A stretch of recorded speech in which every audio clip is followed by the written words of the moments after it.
Hey, good evening, everyone. We're a little late today, 4 hours late. If you're here at 7 o'clock, I appreciate it.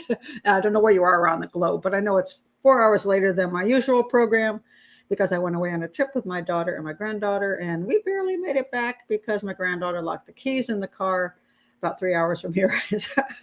I'm glad I'm here at all. I was kind of like, how do you cancel these things if you're just nowhere near your computer? But I am here, and the first thing, of course, I want to check out is, can you hear me? Can anybody hear me? I just want to make sure my video and my audio is working before I waste all of your time. So I'm looking at your comments. Okay, somebody, can you hear me? Can you? I'm not getting any responses. Can you hear me? I'm gonna type this in just to. Oh, yes, good. Okay, now I don't type it in. Okay, thank you. I just always want to start that before I talk for many hours for no reason. Anyway, we're going to talk about Rodney Alcala today. Now, some people call him Rodney Alcala, but I believe his actual correct name is Rodney Alcala because he comes from Mexico originally, and that would be Spanish. So before I start, everybody here, please do remember, subscribe to the channel. I'm trying to make this a long-term venture, be able to provide the case things you're interested in, the cases you're fascinated with, what you want to know about profiling and crime scene analysis and how investigations work. So please do support the channel by hitting the subscribe button and also hit like and also hit the little bell so you can find out what's coming up, because if you can't find out what's coming up, then my subscribers don't come back. So please do that and support the channel. All right. So Rodney Alcala. Now, he just died. He was 77 years old. Oh, shucks. He died at 77 in prison. He was up for the death penalty. And of course, there were appeal after appeal after appeal over nonsensical little things. And then I think California stopped the death penalty for a while. I'm not sure. It came back, I believe. But yeah, so he got to live out his life, maybe not the way he wanted to, but till 77 years old instead of being put to death like he should have been, and like all the victims' families probably wanted him to be. But that's the way our system works today. And it really frustrates me because, let's face it, it wasn't a question of whether he had done it or not. And I get these one-off crimes we see sometimes where the entire evidence is one witness. Let's not put the guy to death because maybe there is something wrong there. But Rodney Alcala, no. Rodney Alcala was as a serial killer. There was no question he did what he did, and the fact that he got to live out his life until he died of old age is kind of ridiculous and sad. When none of his victims got past their teen years or early 20s, rather sickening. So, that's a good point. Human animals. I'm going to put this one over. He looked really rough at the end. Prison is rough, so that's good. Well, I look kind of rough too, and I haven't been in prison. So I'm just going to say, we get older. He's 77. He's not that bad looking dude for 77, and he wasn't a bad looking dude when he was younger, which is how he got the girls to come in. And I'm not going to answer, by the way, I see questions coming in here. I cannot answer questions from another case because I can't go there. So I can answer someplace else. If you go to the person who's asking about Madeleine McCann, if you go to the McCann video and put in a comment there, I will be happy to answer that. I try to answer all my comments that come in that I can and that I see. So you can always go to a video about the case you're interested in, and you can put your questions in there. But I don't want to talk about a different case here. So, isn't that nice, Ms. Leah? I tell everyone I know about your channel. Oh, that's very nice of you. I appreciate that. And hi to you too. Okay, so let's go on with Rodney Alcala.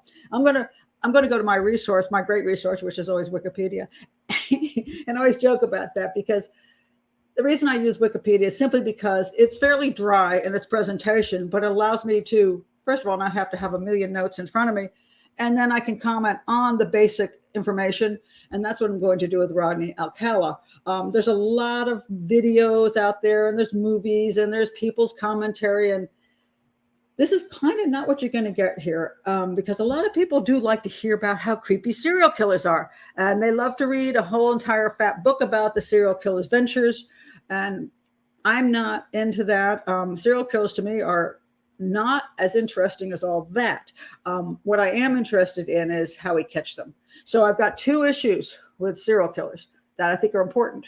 One is how do we prevent serial killers from being created? Obviously, if we can stop them from being created, then we don't have serial killers, or we have less of them. And the second part is that we need to catch those serial killers and get them in prison. And we fail dismally at that. So the way they commit the crimes is not nearly as important as how we catch them. And it's been my belief for many years that our methodology for catching serial killers is dreadful. And that's why we don't catch them very often. And we need to, because people like Alcala were out there for so long. But let's get started. I want to tell you some basic details about Alcala. Okay, so he was born to Rodrigo Jacques Alcala Ducor, or something like that. That's my Spanish. And he was an American serial killer and rapist. Well, usually when you're a serial killer, you are a rapist, but not all are. Who was sentenced to death in California for 8 murders committed in that state between 1977 and 1979. So there was just a 2-year period they actually honed in on. And he also got an additional sentence of 25 years to life after pleading guilty to 2 homicides in New York in 1971 and 1977. Now, as they point out, we don't know how many victims he really does have. And we'll talk about that a little bit later, because he probably has more, but maybe not as much as people like to say he has. He also had more of 1,000 photographs of women, teenage girls and boys, many in sexually explicit poses. And in 2016, he was charged with the 1977 murder of a woman that was identified in one of his photos. And pointing this out, he always presented himself as a photographer, taking pictures of all you young ladies, and I guess a couple of guys. And in doing so, there were thousands of photos. And later on, they put a lot of these photos out there and said, do you know this person? And majority of the women, nobody said, hey, that's my daughter and she's been missing. So that goes to show you, which I think is important. Not every time he took a photo of a girl did he kill the girl. So it wasn't like he killed 1,000 girls because he had 1,000 photos of young women. This is one of the misconceptions about serial killers, that they kill every full moon, or they kill every month, or they kill every year, or they never stop. They kill 10 women in a year, maybe 100 in 10 years. And they don't usually kill that often. And the reason they don't is because it's a lot of work.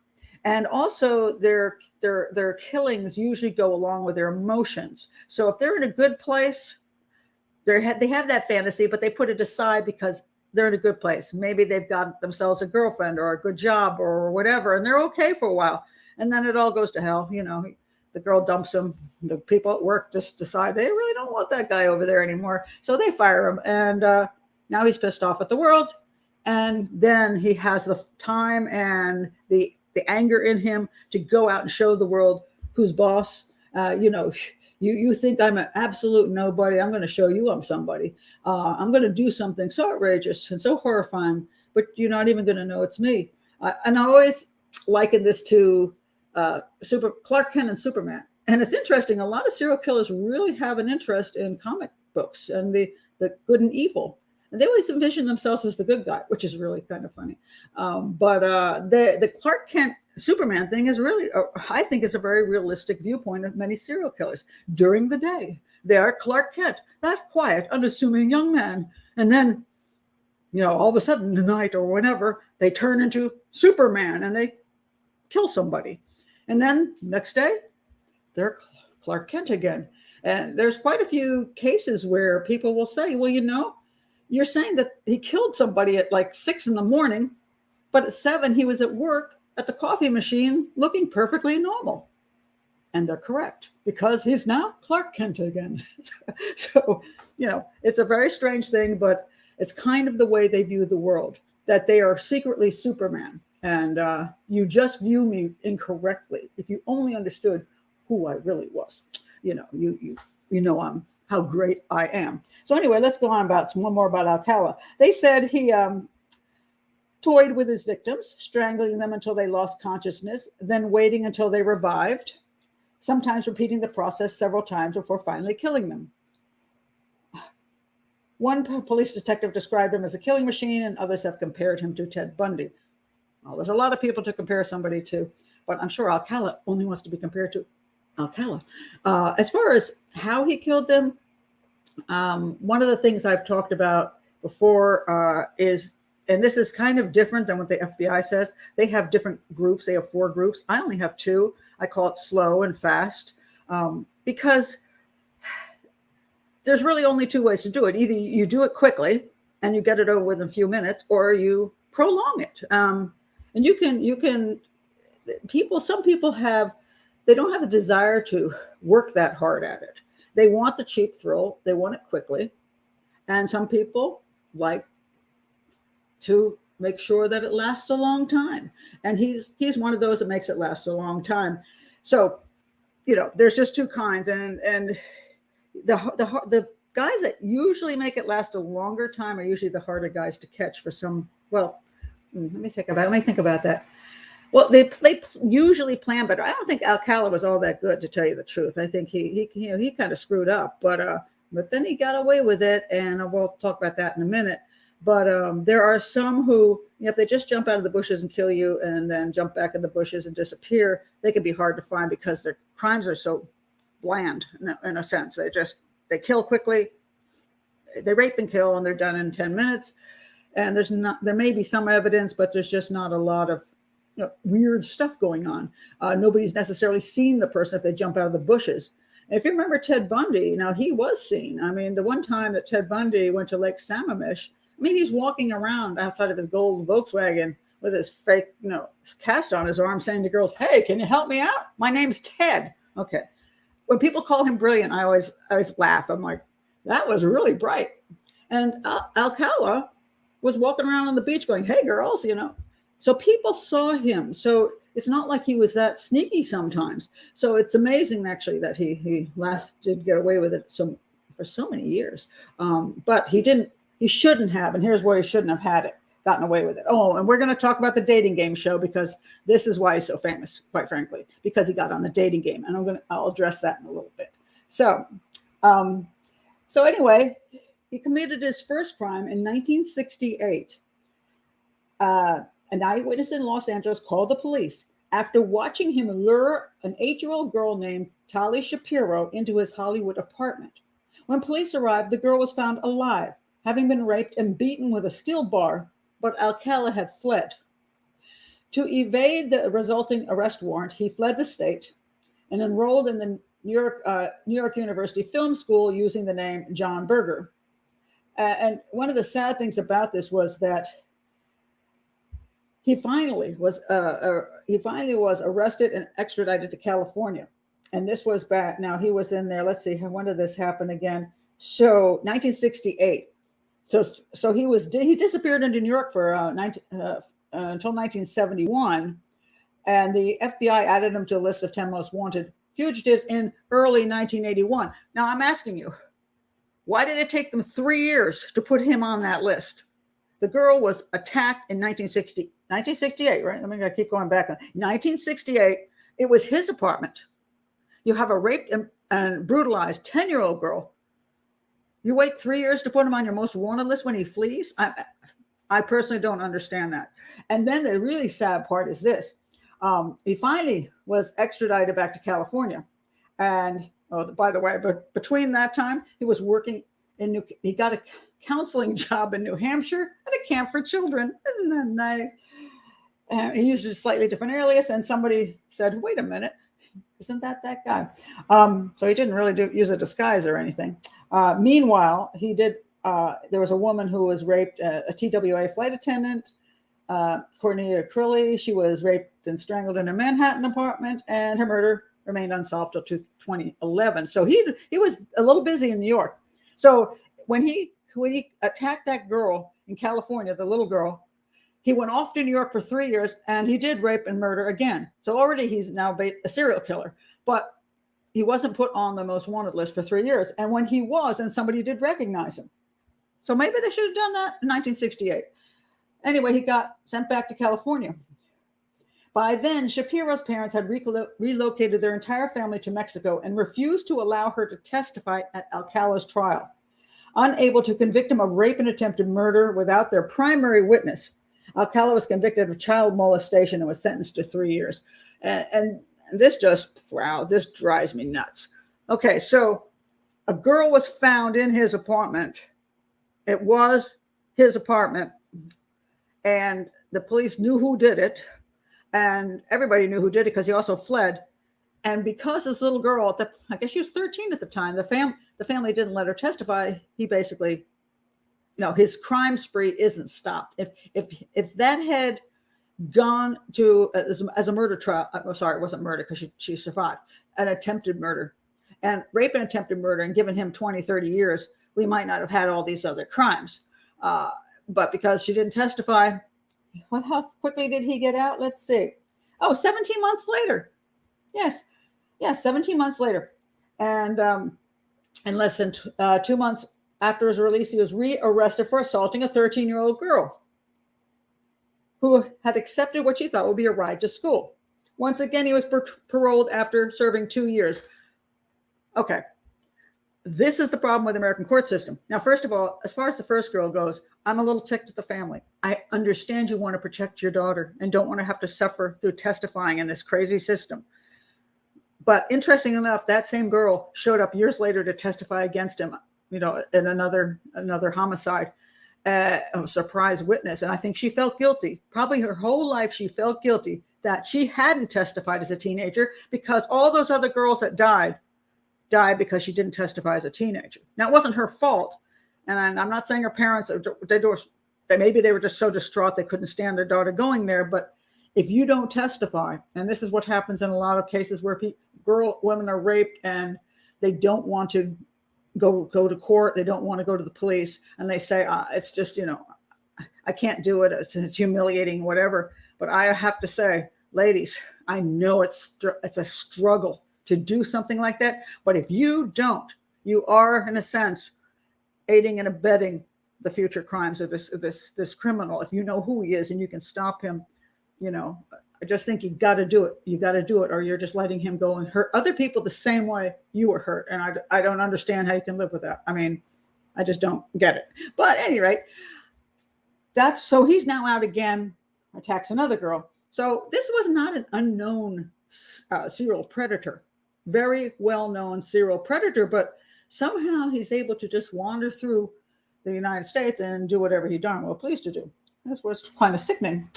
It was very, very upsetting. So let's see what happens next. Then he gets, get this one. His parole officer took the unusual step of permitting a repeat offender and known flight risk to travel to New York City. The cold case investigators there now believe a week after arriving in Manhattan, Alcala killed Ellen Jane Hoover, daughter of the owner of the popular nightclub Ciro's and the goddaughter of Dean Martin and Sammy Davis Jr. Her remains were buried on the grounds of the Rockefeller estate.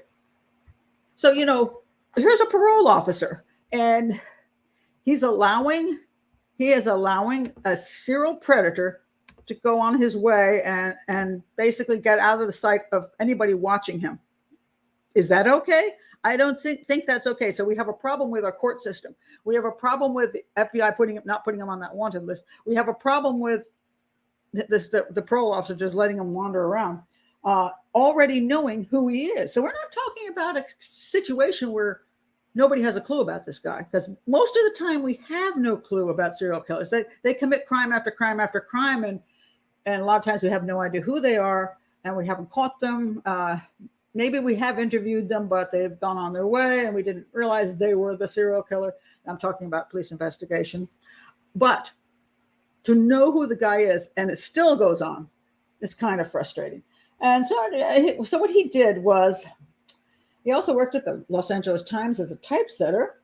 And when the Hillside Strangler crimes went on, they did interview him because they said, hey, maybe these are his crimes, but they weren't. And what does he say here? A Times co-worker later recalled that Alcala shared his photos with workmates. Oh, that's nice. I thought it was weird, but I was young. I didn't know anything, she said. When I asked why he took the photos, he said their moms asked them to. Yeah, that's, you think, oh, so the mom wanted their teenage daughters to be taking photos taken naked? Yeah, okay. And I remember the girls were naked, so big, like red flag, red flag. He said he was professional, so in my mind, I was being a model for him. So, said a woman who allowed Alcala to photograph her in 1979. Now, I want to point out something about this photography thing and why do girls do this? And while I'm pointing this out, How to Save Your Daughter's Life, my book has a lot of these issues in it. And I haven't read my book in a while, but the photography thing, it's very popular, not only with serial killers, but just sort of predator types in general, and dudes who just want to get girls naked in their apartment and have sex with them. And you think very few girls would say okay to this, but let me tell you, it's incredible how many girls say yes to this. How many? It's absolutely amazing. So what happens is the guy goes, here's my card. I'm a professional photographer. You know where he got his card? He made it at Kinko's. And people are really funny. They tend to believe things they hear, and they tend to believe things they see. And they tend to believe things they see more than what they hear. So if they see a card that says photographer, they actually say, well, this must be true. And when a guy says, you're a beautiful girl, I'd love to photograph you. Oh my God. There's something about the teenage years, even into the early 20s, where girls so badly want to be considered beautiful. And there is a level of power girls feel with their faces and bodies. So when the guy says, hey, I'd love to take some naked pictures of you, I'm a professional. This is just professionally done. The girl's so proud of her body and the power it has over men. A lot of times she will have no problem doing it. She'll strip off her clothes and go, okay, this is fun. Oh my God, I'm going to sit this way and I'm going to do this and do that, And so she gets her photos taken. And now, that was before the internet. So at least they didn't show up all over the internet at that time.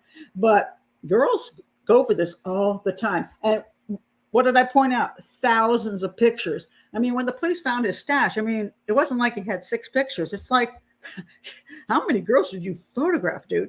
And how many girls said yes? That's the phenomenal part of it. And girls have to learn not to do this, but they're so taken in by photography and Hollywood. That's why girls who go to Hollywood end up often in prostitution, or they sleep with one producer after the other and one actor after the other, because they're in Hollywood and they want to be a star. And if you have to sleep with people to get to be a star, it's worth it, And so this is what happens with girls in Hollywood. So when they're out in California, in that area, Los Angeles, Hollywood, and where did Alcala live? Hollywood, because that's where the girls will say yes, because they think if I get photos taken, oh my God, I can get in, and maybe I'll get modeling jobs, and then maybe I'll get in, oh my God, I'm going to be in pictures. Oh my God, it's a dime a dozen. And so Alcala didn't kill all those girls, but he had so many girls come. It was very easy for him to just lure them in. It doesn't take really hard work. So it's not like you have to be super clever. And it's like, oh, how did he lure them? He did this. Hey, girls, you want to be photographed? I'm a photographer. And then they went, okay, off they go, kind of sad, but very, very true. And this is exactly, anyone can print a card. Professional photographer. That's right. Anybody can do that. And you can print other cards too. People are, the ones who get real smart will also come up with, I'm a director, film director. I'm a this, I'm a that, whatever will impress somebody. And it's cheap at Kinko's, it doesn't take much. Oh, this is very nice. I just want to put this up for a minute. I am reading your book about how to save your daughter from serial killers, etc. I have a son, not a daughter, but I love the book anyway. It should be required reading at antenatal classes. Oh, before you have the baby. Well, that's early, but good point. And I was going to write the How to Save Your Son's Life, but life went on and I didn't get to it. And I have 2 sons, so I could have said a lot of things about the 2 sons too, but yes, we need to even start very early, because as they're growing up, children are human beings, and human beings have needs, and they are what they are. And so we have to stop thinking our children are the most brilliant things that ever walked. Kids do a lot of stupid things, especially with the teenage years and the hormones are going, the excitement of the world. you'll jump into things that you shouldn't jump into. And later on you say, how am I still alive? Dang, so I'm going to talk after the dating game. So I'm going to show you the clip from the dating game. This one said, this is interesting. Excellent advice, Pat. Says Jen, you're right. I almost fell prey to that once in my young 20s. Almost. Glad you didn't. I was out in Hollywood for a year, and I made this deal with myself before I went to Hollywood to never sleep with anybody. Literally. I mean, it was like, don't do that in Hollywood because, I'm not going to sleep with the producers or the actors or the photographers. And I didn't get anywhere either. I couldn't get any work because I wouldn't sleep with anybody. So, hey, the casting couch is real. It's absolutely real. So I did a lot of extra work, but that was as far as I got. And then I said, this just isn't going well. So, I mean, I wasn't that talented either. I was pretty, but I wasn't, I wasn't like a great actress or anything. So I finally left and went back to college, Anyway, let's go on. I want to talk about the dating game next. Okay, let me show you the clip of the dating game. And I'm going to talk, it's interesting what I said in this clip, and I got attacked for it too. So I'm going to put it up anyway. And then I'll tell you why I was attacked and why they're wrong. Anyway. Crime and Punishment tonight, a truly creepy story. This is a clip from the dating.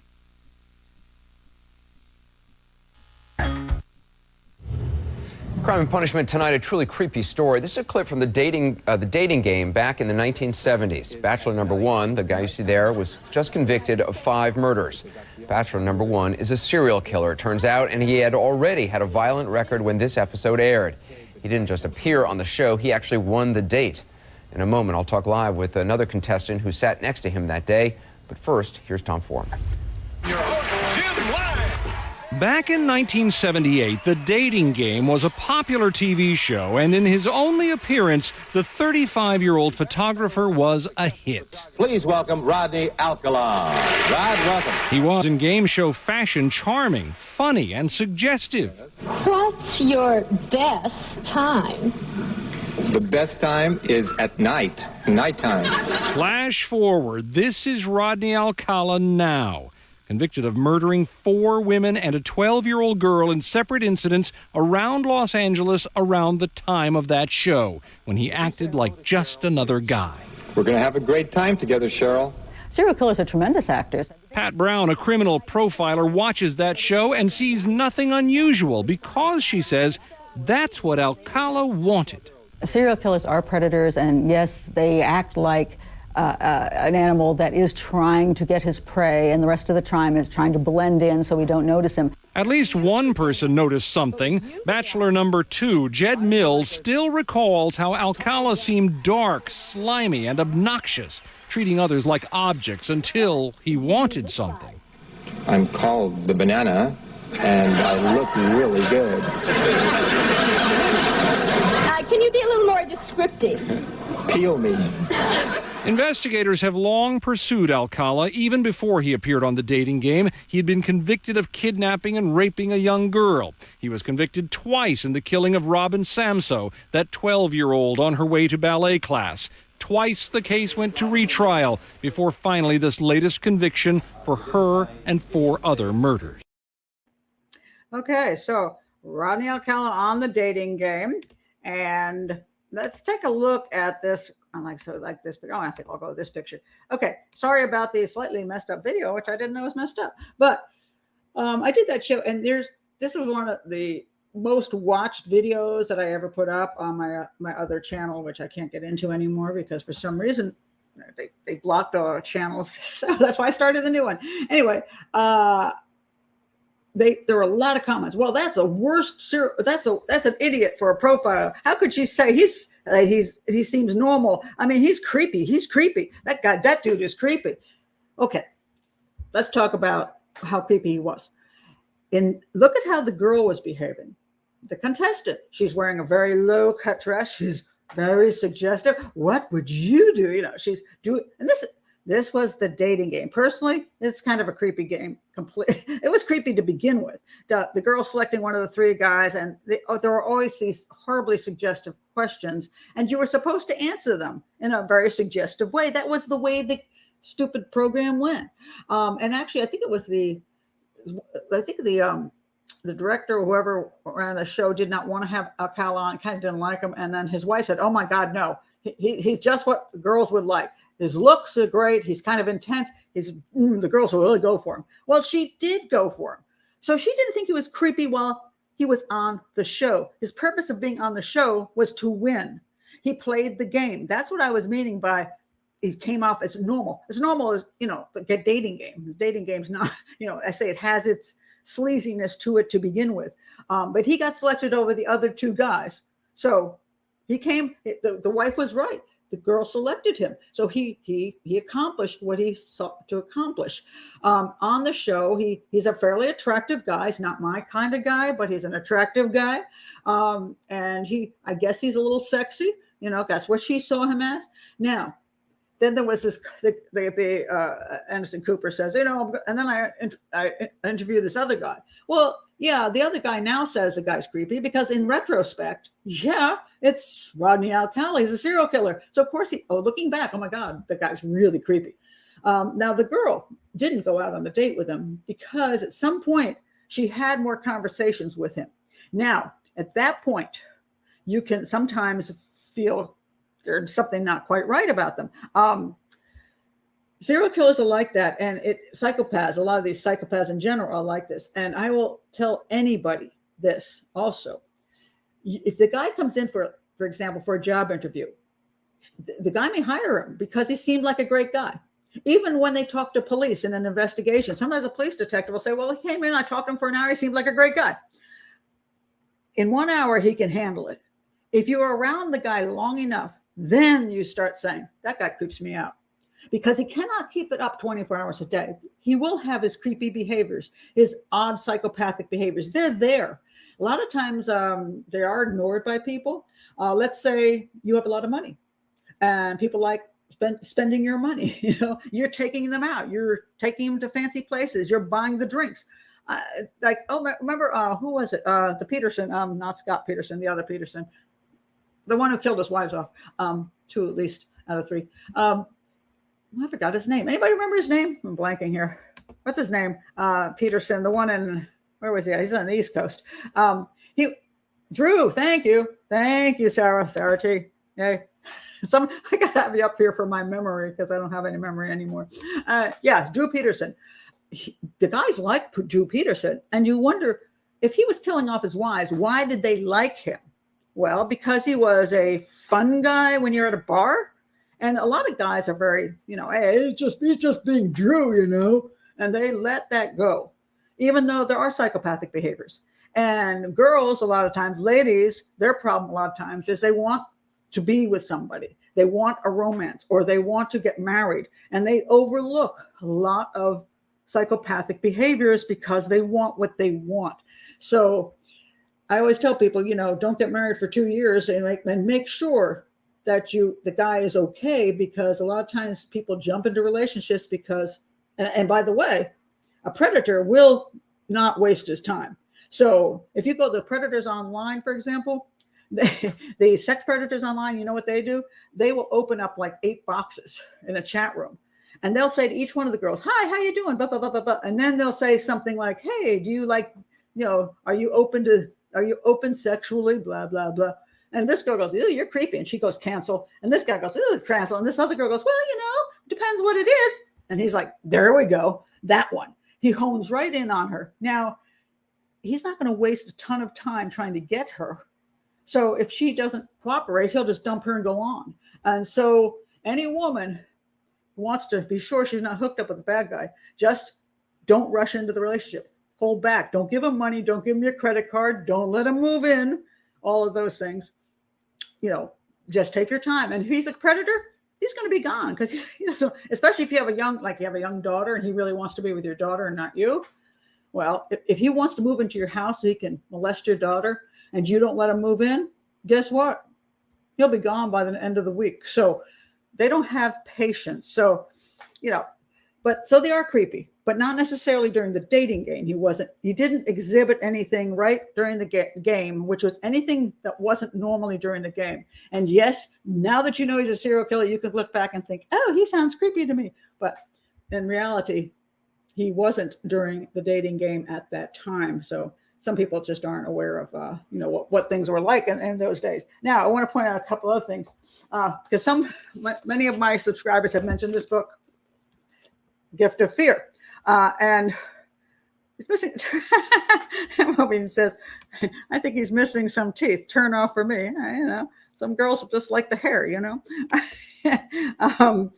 So anyway, there are a couple of books I just want to point out here, and this is definitely one of them. Okay, so the one book is Killing for Sport, which is I'm going to read something from in a minute. The profiler, my book here, is about there's some stuff on serial killers in there and serial killer investigation, so it does have that in there, and How to Save Your Daughter's Life. Again, How to Save Your Daughter's Life. But The Gift of Fear, I have a silver copy. They have a red copy. Ooh, okay, mine's old. Anyway, I bought this years ago. Gavin de Becker. Absolutely great book. And let me tell you why it's a great book. Gavin de Becker was pointing out that a lot of times one doesn't pay attention to one's, I don't want to call it gut or intuition, just your brain tells you when something's not right. That's your protective thing. So it's trying to say, wait a minute, you don't want to get yourself killed. So, maybe you should pay attention. But what happens is we override sometimes by our needs. We override. I remember a girlfriend of mine made me laugh. We went to it was a restaurant sort of. It was a restaurant bar sort of thing. But anyway, we sat at this table, and this guy came and sat down with us, and he was creepy and annoying, and I was being really nasty to him. But she kept talking to him and talking to him. I'm thinking, good Lord, stop talking to this absolute creep. And then when we left the restaurant, we were walking to the car, and luckily I was with her walking her to the car, and she said to me, he was kind of shitty. I'm like, okay then, kind of shitty. Yeah, he was more than kind of shitty. But she was the type that thought she had to be nice. So she would keep talking with him and talking and being nice to him. Now you can take that same thing. And what happens is a guy says, like Ted Bundy, can you help me carry this because my arm is broken? Can you help me carry this into my apartment? And the girl thinks, oh, well, it kind of creeps me out because I don't know this guy, but I don't want to be a bad person. And so the brain, because you're trying to be this decent person, overrides this feeling you have that tells you don't do it. And then you go into his apartment and boom. As a matter of fact, sometimes what they'll say is things like, oh, come on now. You don't think I'm going to hurt you, do you? And the girl goes, oh, I don't mean to accuse you of anything. Of course not. And then he kills her. So, pay attention to, not say, don't let your brain and your thinking override what's in here that says something's not right, because there is that part of you that makes sure that you don't walk off with somebody you shouldn't walk off with. And I'm going to tell you a story that I did write in. Where'd my book go? Okay, I lost my book already. Okay, I wrote this story in this book because I had a very stupid moment, but I think this was before as a profile. I was only 20, maybe 22. And I hadn't read The Gift of Fear, but luckily I had The Gift of Fear. And I'm going to tell you how important that Gift of Fear is and why you should read Gavin de Becker's book. I was engaged. I was living in an apartment, and I had a fight with my husband. Wasn't my husband yet. So I had a fight with my fiance, and he pissed me off really bad. And do you know what happens when you're 22 and your boyfriend, fiance pisses you off? You go off and you're like, Anyway, I had to look for a job. So I went to the bowling alley down the street, and I went to the manager and I said, hey, I'm interested in a job. And he said, oh, we might have something. And then the guy was super handsome. Okay. And he said to me, I'm going on a break now. And he said, hey, I got a little weed. You want to go smoke some weed? Well, I never bought weed in my life, but I was like, okay, because I was 22 and I was mad at my fiance. So I'm like, okay. So, and then he said, we can't smoke in here, because obviously I work here, but next door I have, I can let you in there because it's kind of like kind of an abandoned building. It was a glass front right next to the bowling alley. So if the bowling alley was here, there was a glass front right here. So he was saying, we're here, and he's just going to go around back and go in, open up the door, and we're going to hang out here in front of the glass window. Automatically, you should be saying, well, you're an idiot. Okay. I was. And so I said, okay. So he went around back and he came up and then he opened that door for me. And I stepped in right in front of us, right on the street where cars were going by, stepped in and we smoked a little weed. And then he said, when we finished, he said, okay, let's go downstairs, down the stairs into the basement and out the back. So, I can't let, the boss see me coming out with you. Right. And that gift of fear hit me. And I knew something was wrong. The thought that if I went down in that basement, I was never going to come out of that basement again. And I pushed right up against the window. And like I would, it was the kind of thing, I think you could do some damage, maybe break it.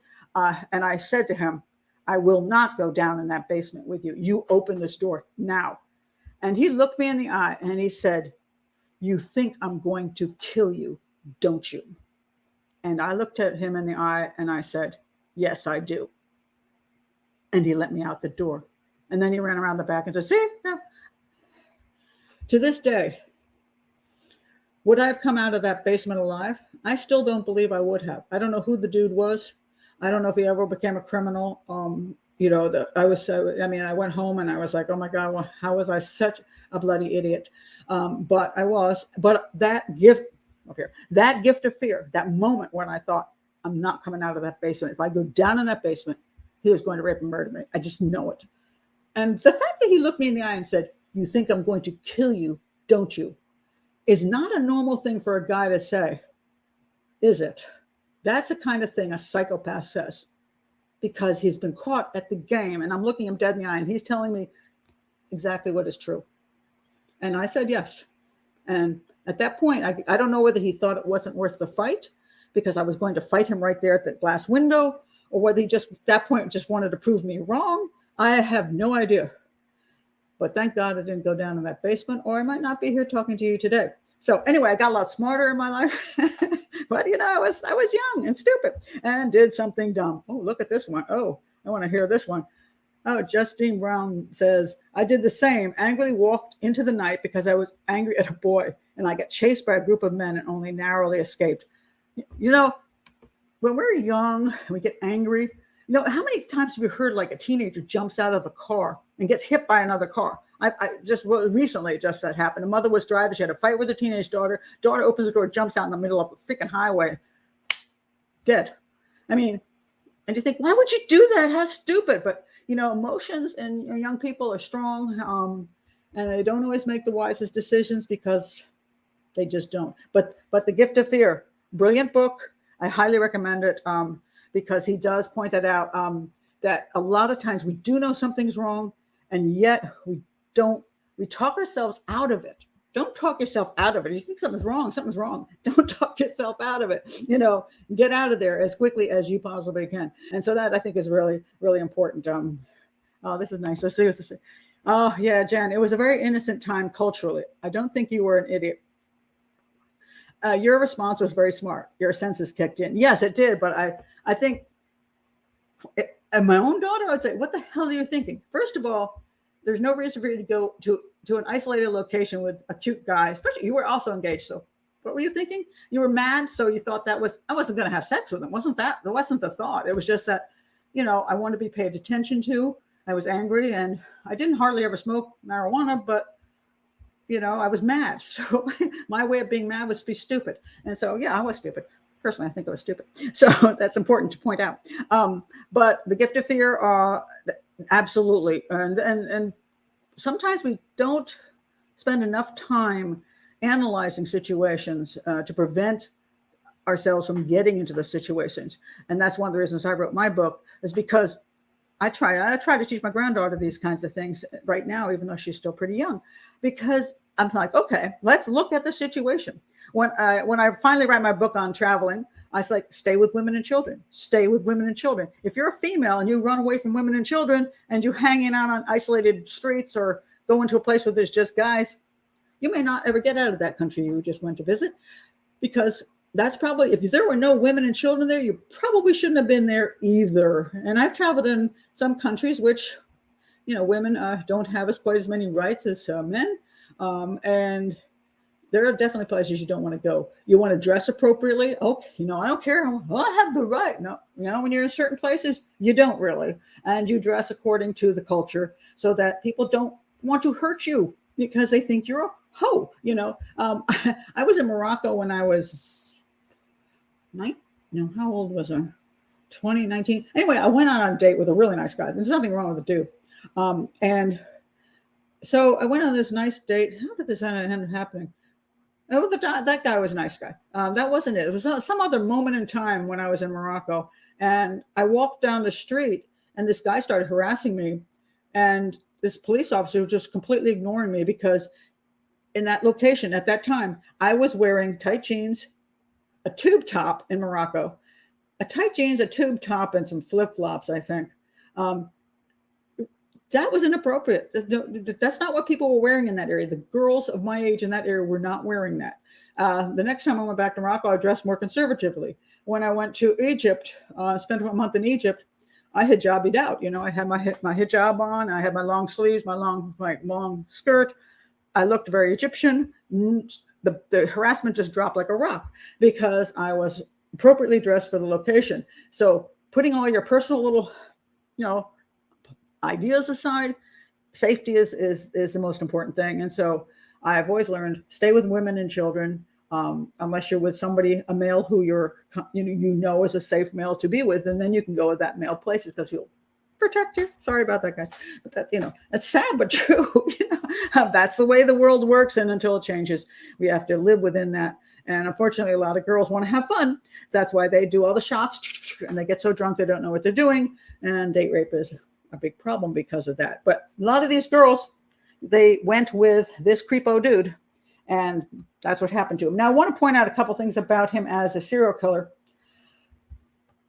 How unusual was he? Because he's the kind, because he was fairly decent looking, in spite of some of you thinking he's not. Fairly decent looking.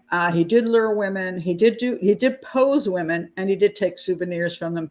And people think that's all serial killers because they watch every Hollywood show, every Hollywood movie. The guy does something creepy with the body, and then he takes something from her. He either does some type of signature, like puts a big X on her chest, or puts sunglasses on her. All his victims, or poses them weird, or hangs them from a tree, or whatever. And then he always takes his little souvenirs, and so they're always these more elaborate kind of crimes, whereas most of the serial killer crimes absolutely are jump out of the bushes, strangle them, rape them, strangle them, leave them there.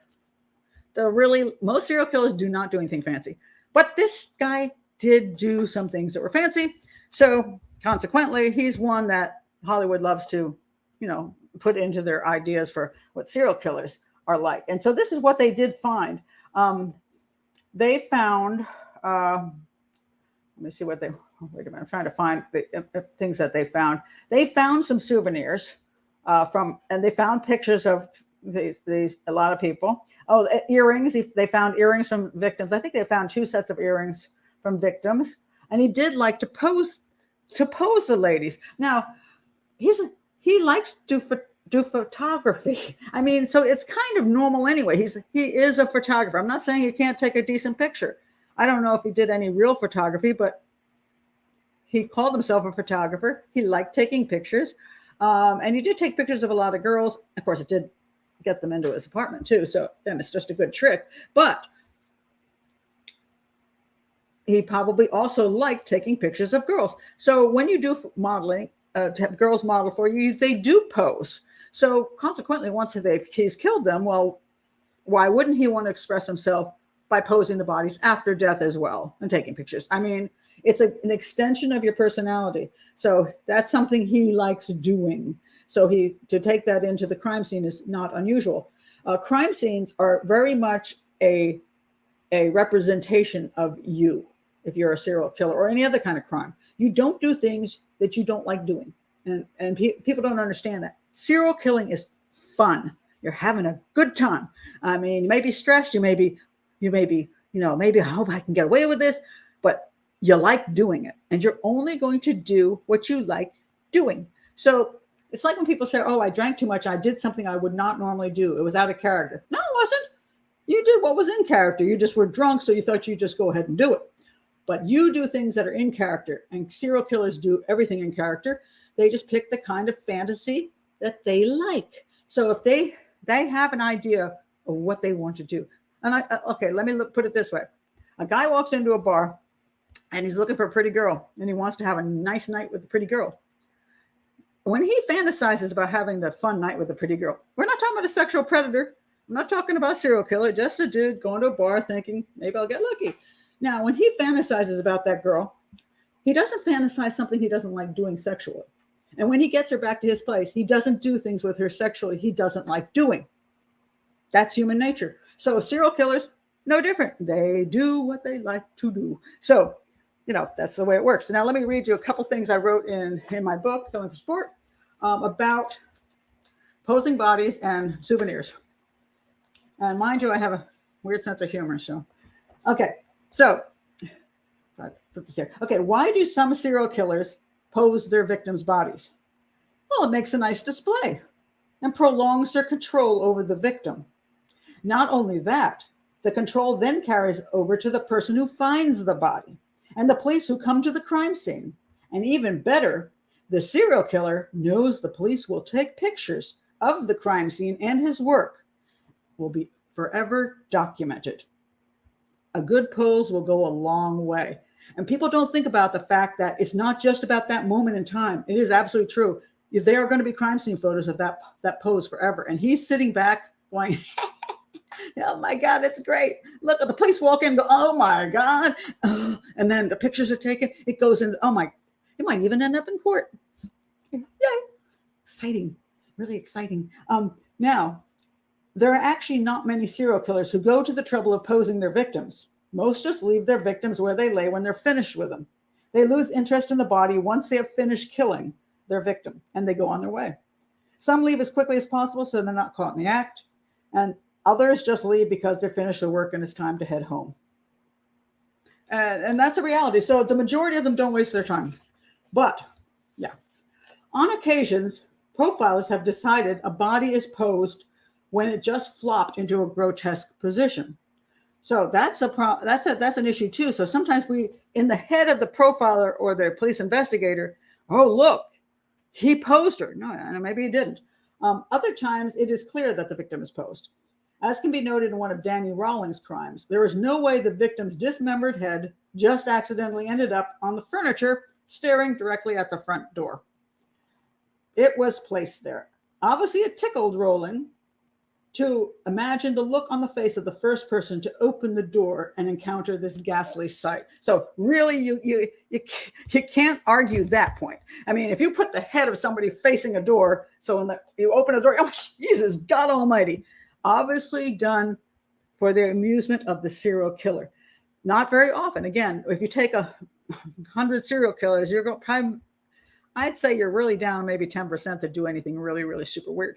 But so Alcala was one who did like to take the pictures. And again, when he posts the bodies, it's not just for himself. Well, it is for him because he's a psychopath. He only cares about himself. But it is because he knows everybody else is going to see that pose as well. And that gives him the cheap thrill. So now let me read you. Keeping that souvenirs. All right. Do serial killers keep souvenirs? Some, but not all. Oh, good Lord. Hold on a second. We've got concerning people here. Good Lord almighty. All right. We have to block gray hues. Seriously. All right.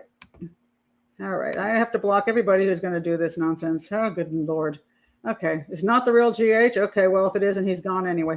Anyway, when you do chats, sometimes you get people who come in and say things. And personally, if you got an issue with me, please feel free to say nasty things about me on your own channel and in your own Facebook page.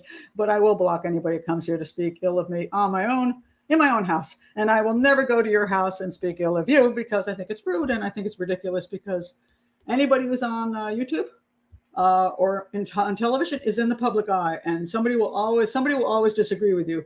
I have many professionals who do not like me, and they've spoken ill of me, but I've never gone onto their web pages or their Facebook blogs or wherever and trashed them personally on their own place. So I would never do that. It's nonsense. So anyway, so let's go away from that stupidity and move on. So let's talk about serial killers keeping souvenirs. Okay, please do not keep mentioning the guy's name because I do not particularly prefer to talk about him here, and so please don't do so. I'll end up blocking you as well. He needs to be where he needs to be and do what he needs to do. And again, we do not need to talk about it here. This is unnecessary. So thank you very much. Thank you. Just let's kill that conversation. I don't want to say any more bad things about him or have him say bad things about me. It's not necessary. Anyway, do serial killers keep souvenirs? Some, but not all. Taking a personal item from a victim allows the killer a little momentum for him to get sappy about. Seeing the charm bracelet of your latest victim dangling from the wrist of your wife, oh, you thoughtful boy, gives the killer a dirty little secret to get turned on about. Killers have been known to keep, aside from body parts, pieces of jewelry, shoes, and undergarments for just these sentimental reasons. Some killers have admitted to the delight they got from keeping in public view the weapon which they killed their victims.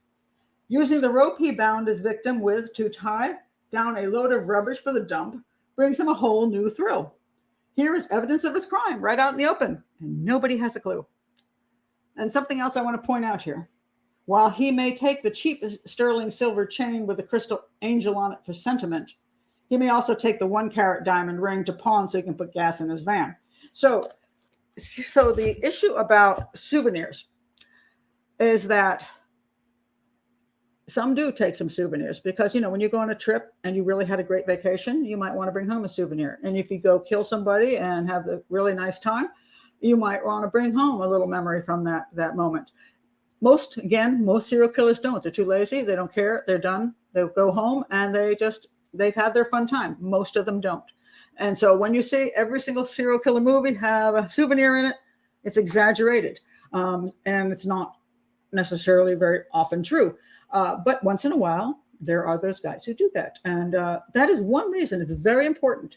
If a victim has something missing from her body, let's say a piece of clothing or jewelry, anything missing, the police need to get that information out to the public.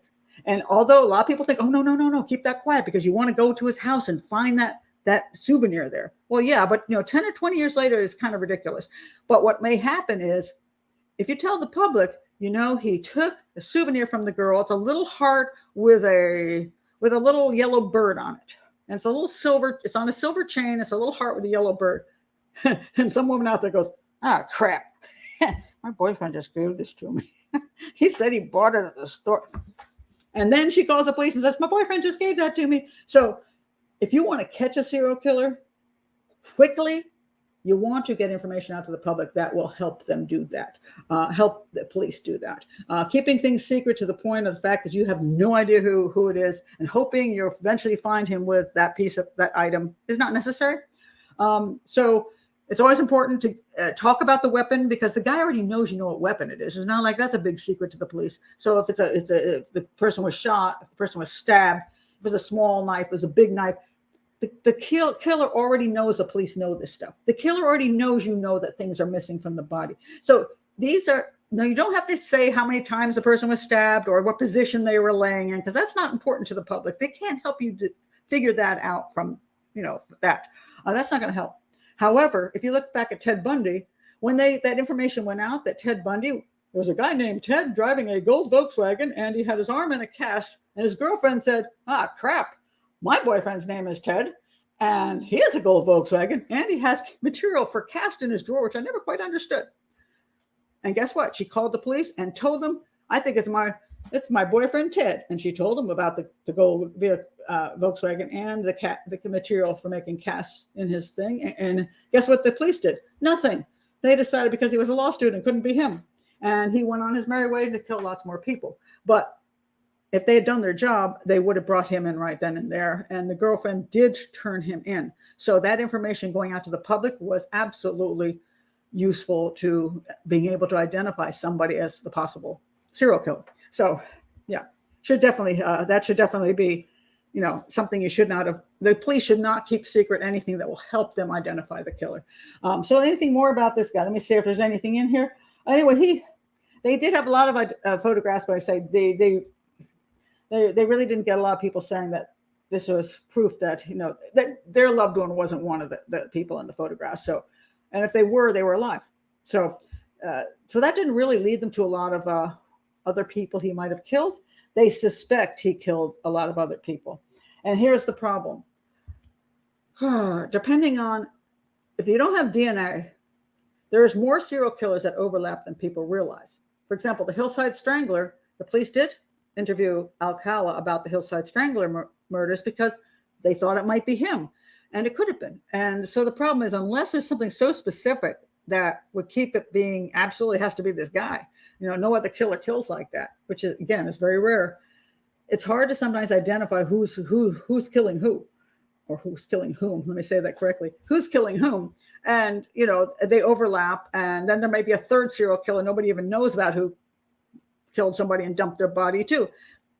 So, if you don't have exact proof that that person killed that particular victim, you shouldn't say they did, because it may be that you close a case down that shouldn't be closed because the real killer may still be out there. So I'm a little leery when all of a sudden, the killer in jail says, okay, yes, I killed 80 more people. And they say, did you kill this person? Yeah, I killed that person. How about this person? I killed that person. He just wants to get in the book of, Guinness Book of World Records. He may not have killed half of those people, or even 9/10 of those people. So you have to be very careful about not closing cases, with the wrong person, because I think that's just a miscarriage of justice. So they shouldn't do that.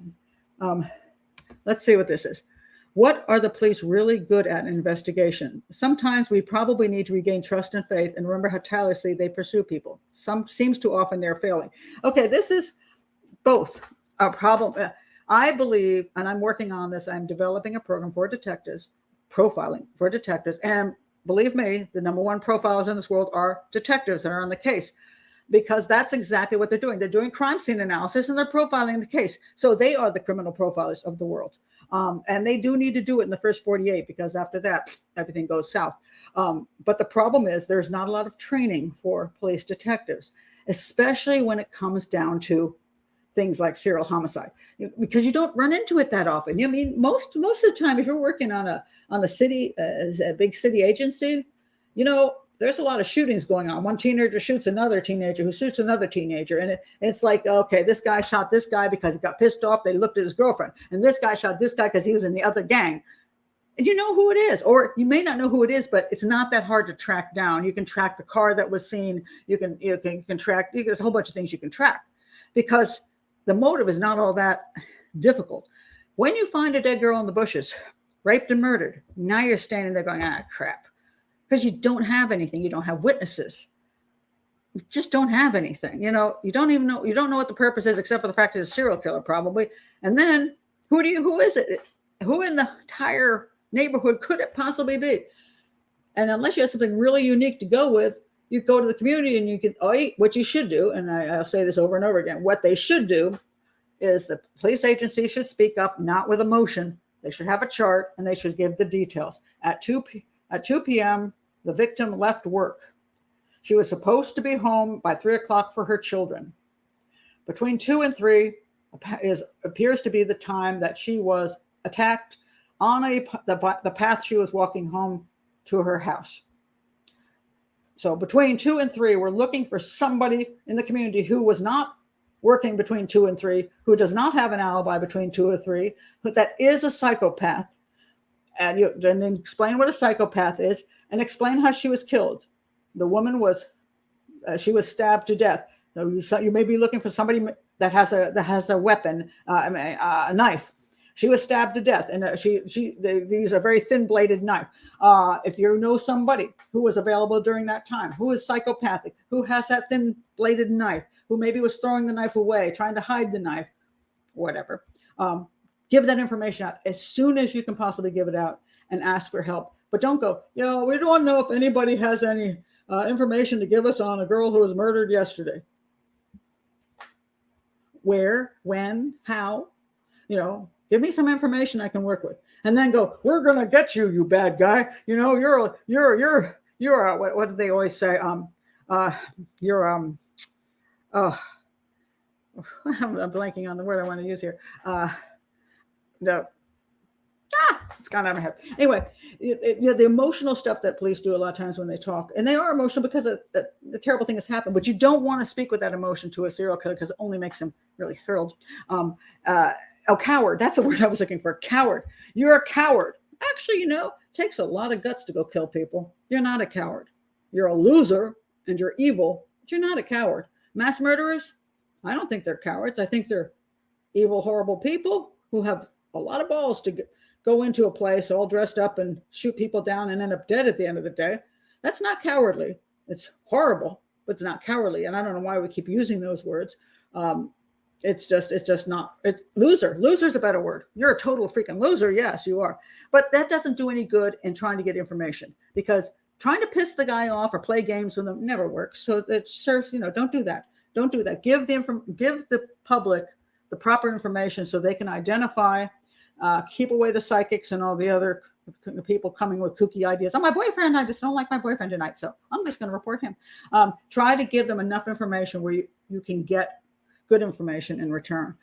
That is the way you catch serial killers, and that is rarely done, and it's unfortunate. Now I'm going to answer some questions. Let's see what we got. Let's see what I got here. Okay. Now, if you have any questions now, I'm going to go there with that. I will look at all your questions if there's something decent here. Okay. Well, that's. I want to point that out. Realistic. Justine says realistic. I assume you're talking about. I try to be very realistic in what I say. And I also try to stay away from blowing stuff up to where everything is like some kind of, I don't know. Isn't it amazing? Oh my God. And then, the next thing he did was, he went after this young girl. I mean, I don't want to go with that. I mean, I don't need to give him that. I don't need to give him that kind of infamy. I don't. I mean, Rodney Alcala was a creep. He was a psychopathic creep. He was a loser. He absolutely was a loser. He didn't do well in life. And his big cheap thrill was killing off girls. I mean, I don't think see anything special about him. So he posed them. Is that, oh my God, that's amazing. He posed them. He took some pictures of them. He stole a couple of souvenirs off them. I'm not going to say that's amazing. He went up to girls and said, hey, I'm a photographer. You want to come with me? He's not brilliant. There's nothing spectacular about this guy. What's most interesting about the case is that they already knew he was a sexual predator, and they let him walk away from California and wander around the country. And they kept doing it so they could kill and kill and kill. That pissed me off. So that really, really annoys me because I want to see that we don't allow serial killers to keep killing, and that we need to get rid of. Let me look down here in my comments. He's a creep. Yeah. I don't know who's a creep. Okay, I don't know who's a creep, but Rodney Alcala was definitely a creep. I'm trying to. I'm going backwards now. That's interesting. My husband and I met in a martial arts dojo. This was in the 90s before social media, thankfully. A lot of predators are using date apps these days. Yeah, and I mean, dating apps, I mean, it's amazing how many women will go out and meet these guys and have sex with them on the first date. And I know this because one time in my life I decided, I've been divorced for a long time. Maybe I should see what they're talking about. That lasted, I think, about 3 days. I went meet 2 people. Why I never got any people didn't want to date me? It's because I put in my dating thing. I will not have sex with you unless I'm in a long-term relationship. That just got rid of most of them right there. And then I'm like, if I'm meeting you, I'm going to sit there and have coffee with you. I will go to a public location, in a safe location, and I'll have coffee with you. And I'm not going home with you. And guess what? You never get the second date. So there is, unfortunately, what happens these days is a lot of desperate women will simply sleep with every guy. They'll meet them on Match.com or whatever. They'll go out with them. They'll have sex with them. And they hope that they're going to be chosen.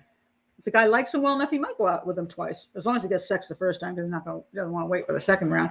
And then she goes from date to date to date to date. And eventually, maybe she does run into somebody who likes her well enough to want the second date. But that's very unsafe, folks. It's just extremely, extremely unsafe, because if the guy is a decent guy and he's really looking for just more than just sex, and maybe something very dangerous about the sex he wants, he will wait.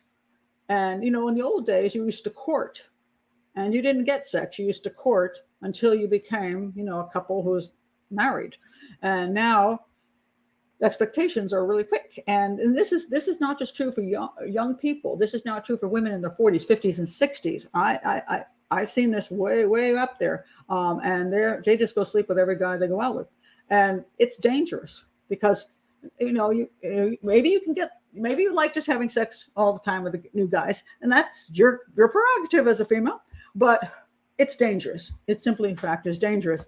And if the guy won't wait, as I said, predators don't want to wait. If they won't wait for a second or third date, they're not interested in you. They want sex, period. And they may want more than that. And some women have had some very, very unfortunate experiences, and some women haven't come home. And the social media also is promoting prostitution. Women advertise through social media prostitution, and a lot of those prostitutes have been killed. And people that never want to call them prostitutes, they say, well, they went out on a date. No, they were prostituting and they didn't come home. So, it's if you want to have good relationships, you want to be sure you wait for somebody worth having a relationship with. So, yeah, so this is true, Annie. The woman who chose him as a date, unfortunately, was smart enough not to go through with the date. Yeah. Well, she actually probably wouldn't have been killed, because he was on the dating game with her. So that she would end up dead on their first date would probably not go well for Rodney Alcala. So I don't think she would have been killed. But, he remember, he did see other women and not kill them. And he did take photographs of women he did not kill. So he didn't kill all the time. It's just that you never know when you're the one is going to get killed. And that is the problem. So that's the thing I point about prostitution. So you got a prostitutes on the street, and John picks up Mary, and they go off and they come back, and Mary says, oh, he's a nice guy. And then the next time he takes Trixie, and Trixie comes back and says, oh, John's a nice guy. And the next time it's Susie, and Susie comes back, she says, oh, he's a nice guy. And then one day he's driving along, he sees Mary again, and Mary doesn't have her friends with her. And she jumps in the car because she came back alive the last time, and her two friends came back alive the last two times. She thinks it's safe. She goes off, he kills her. And then everybody says when the police come, oh, no, it couldn't be John. We always came back alive on his dates. Mary went out with him, and she came back. But see, it only takes one time. So the same thing is true. You could go out on a date with a guy who's been on Match.com. He's gone out with lots of women and hasn't killed any of them until you.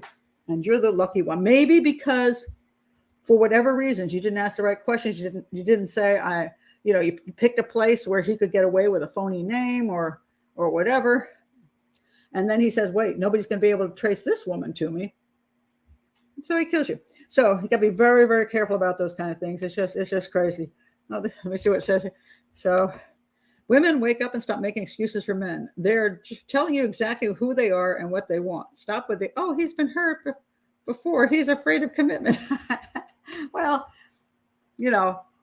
generally speaking, just, again, take time. Take time. Get to know people. I mean, there's nothing wrong with getting to know somebody without rushing into a relationship. I mean, I don't know what the big rush is, but get to know somebody and make sure when it's just be safe. If he's rushing you, that's a flag. That's absolutely correct. Because if he likes you well enough and he's got something to offer, he's not going to rush you. Now, I always point this out for people, by the way, who get in addiction programs, like, well, he's been clean and sober or whatever for 2 months. 2 months is not much time. That person, whoever's in one of these programs, should not be in a relationship for 2 years. Not until they're clean and sober for 2 years, until they have a job for a long time, until they have their own place to live. Once they got their own place to live, they're employed in a nice situation, and they haven't touched whatever drugs or alcohol for 2 years, then you go look for a relationship. Also not a bad idea for people who are getting out of marriages either, because you don't want to be the rebound. Let the person get out of the marriage, get the divorce papers, let 2 years pass, make sure that he doesn't want to go back to the person, whomever, or she doesn't want to go back to him or whatever. You don't want the spouse to want to go back to the spouse. Make sure that that's not an issue where you say, oh my gosh, I can't stand the way the things have turned out. The children are unhappy, so let's get back together. Divorce, 2 years goes by. Not a bad time. Get married. Don't have kids for 2 years. Wait 2 years. Make sure you have a keeper. These are just take the time. Stop being in such a rush. But this is how sometimes serial killers get women too, because they rush into a date with them, even though they don't know who they are. They go home from bars with guys. They have no clue who the dude is, but he's cute, or they're so drunk he looks cute. Or, the social media, or just wanting to get photographed by Mr. Photographer, So a lot of times we just walk into dangerous situations. And Rodney Alcala took advantage of that and was very successful at it. Not that he was clever, because obviously he keeps getting caught. So he's not brilliant in covering up his crimes. He's sloppy, which did get him caught, thank God. But, he still got out there and he killed at least 5 women and possibly more women. So, yeah. So that's my whole point on Rodney Alcala today. I wanted to point out the souvenir issue and the posing issue. So each time I do something on serial killers, depending on what kind of serial killer they are, I will point out something from my book, which I write on different issues about serial killers, bring that to light, and also about serial killer investigations. So, and I'm glad you came here today, because normally it's 3 o'clock, but it was 7 today. I was away on a trip, and so almost didn't get back in time because my granddaughter locked the keys in the car. But but we're all here now. So thank you for coming. And I'm not sure what next week again will be, but I probably won't be about a serial killer. I'm trying to space out what kind of crimes, whether it's a domestic homicide or it's serial homicide or it's a child abduction or a child gone missing. I'm trying to mix them up so that we don't have the same kind of thing every week. But again, please do subscribe. That supports the channel. I appreciate it much if you do. And let people know. If you're on Facebook or on Twitter, please let people know about the channel. I will never be doing super chat, so I will never be asking you for money on the show, because that makes me I don't want that to be part of my show. The advertising, I'm going to be sticking with advertising. I probably will start a Patreon account so that if you want to support the channel, you can. But what we have here today is what we're going to have. I'm not going to be begging money through the show. So, because I find it inappropriate. And it's very distracting to have that pop up all over the screen. So we won't be doing that. But I keep putting in the comments below. Please ask me any more questions you have about this case in the comments below. And because I can't get to everything in a show. And so there may be many things you say, what about this? And that's a good point about Kelly. I'll answer that question. And also you can put anything you would like me to do for a show in the future. And I have my list. It's getting really long, but I'm really finding some interesting cases I completely forgotten about. So, this will be going on for quite a while. I'm looking forward to keep doing this every week, as long as I have people who are interested. So thank you for coming here today. Oh, look, really? The video is great timing for us in New Zealand. Wait a minute. Aren't you at 7 o'clock in the morning? What time is it now in New Zealand? Tell me, Lisa. Well, yeah, Australia would be working for you too, but what time is it? I thought it was like really early in the morning, isn't it? Somebody tell me the time. Okay, I have 2 people, Australia, New Zealand. Tell me what time it is.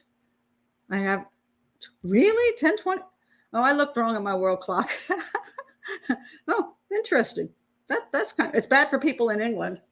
They're hating on me now because it's 1 in the morning over there. So they're like, well, thanks a lot, Pat. Now you're there in Australia, New Zealand, and we in England are asleep. So you can't win no matter what you do.